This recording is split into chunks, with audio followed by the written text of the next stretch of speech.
Hi, Assalamualaikum and welcome again sa ating YouTube channel. So, ang topic natin ngayon ay kung paano mag-send ng pera from Maya Bank to Palawan Pay. So, halimbawa gusto natin mag-cash in sa ating Palawan Pay. So, yung pera natin is nasa Maya account natin. So, ito transfer natin ngayon sa ating Palawan Pay. So, paano nga ba? Panoorin nyo to. So, first, i-open natin itong Maya natin. Ayan. So as you can see, meron tayong 30 pesos. So this is sample only guys. Gusto ko lang ipakita sa inyo kung paano yung process. Okay? So since na-open na natin yung ating Maya account, so next na gagawin natin is dito tayo sa bank transfer. Ayan. Okay? So sa bank transfer guys, hanapin natin yung Palawan Pay. Since doon tayo magta-transfer.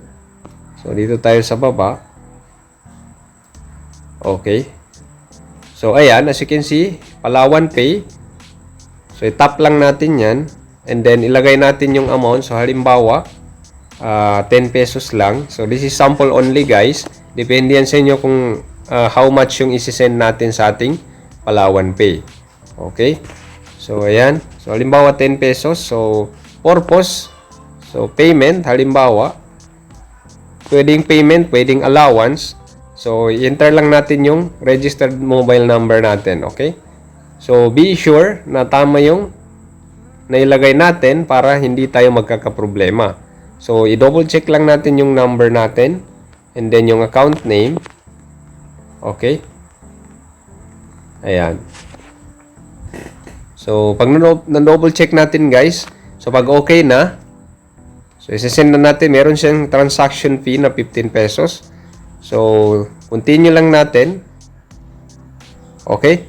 So, ayan, ni-review lang natin kung tama yung na-enter natin. So, yun na nga, paki-double check lang para hindi tayo magka-problema. Kasi, mahirap kasi i-retrieve yung pera natin. Halimbawa, kung nagkamali tayo ng ating destination number. Okay?